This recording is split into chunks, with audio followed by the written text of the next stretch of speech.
Hello and welcome to Forge TV News Bite. I'm Estrop. We hear a lot about young people today being disengaged in politics. Only 44% of 18 to 24-year-olds voted in the 2010 general elections. More recently, a study from Nottingham Trent University found that just over one-third of 18-year-olds said they believe voting would change the way that Britain was governed. Only 13% felt they had a meaningful opportunity to influence the political scene. Does this attitude change when voting is on a smaller scale and candidates are a lot closer to students?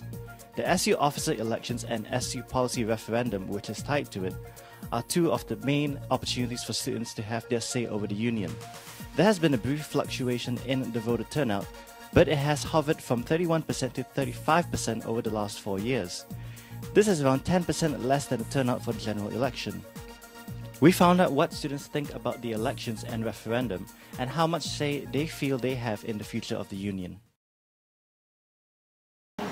I think it's really important to vote, especially because it's my final year. So I'm taking more of a responsibility this year than I have in the previous years because I'm voting on behalf of the people that are coming up next year that don't have a say in it. So that's why in my 4th year I think it's more important to vote than ever. Well, I suppose it makes a difference to all of us as students, especially with like campaigns that we support and the work that goes on, especially looking at all their policies. It seems to make quite a big difference. I'm just not really interested. I think it's more of a popularity contest here, like, you know, with afros and things as opposed to.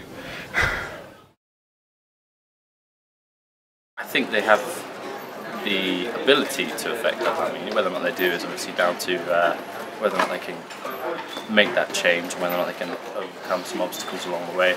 But yeah, I do think it's important for us to have our own representation. I haven't really noticed anything change the last few years. So, you know, all these things that they promised to do, I haven't seen it, but then I'm not part of any societies or anything, so it could be in the background. Maybe not individually, but definitely when there's a collective group of people voicing their opinions, then we could make some difference. South Yorkshire Police are appealing for any information regarding suspicious incidents after a crime spree in Broomhill. 5 incidents have been reported to police over the last 2 weeks. On Melbourne Avenue on Tuesday 24th, a man attempted to grab a young lady's bag. Just 15 minutes later, another young lady reported that lewd comments were made towards her by a man matching the description of the previous offender. On Friday 27th, a man indecently exposed himself to a 45-year-old woman walking along New Bowl Lane at around 10 in the morning. On Friday 6th of March, a man approached a 17-year-old girl on her way to school and asked her a number of questions, which she then reported to her school. On Saturday the 7th of March, the owner of George Jewellery Shop was taken to hospital with neck and ear injuries after a man attempted to burgle his shop at knife point. Paul Glaive, 48, from Sheffield, was charged with robbery at Sheffield Magistrates Court on Monday. Inspector Naomi Sexton said, "We are taking these reports seriously and have increased our patrols in the area at key times.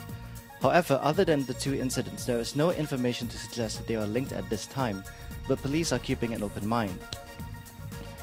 Anyone with information is asked to call South Yorkshire Police on 101, quoting incident number 264. Sexually explicit images and links to the pornography were tweeted from the personal Twitter account of SU presidential candidate B. Lockett. Lockett claimed in a statement that his account was hacked and that it was not he but a hacker who retweeted the links to Instagram user German pornostar and to a sexually explicit video. I'm Estrop and you've been watching Forge TV News Bite.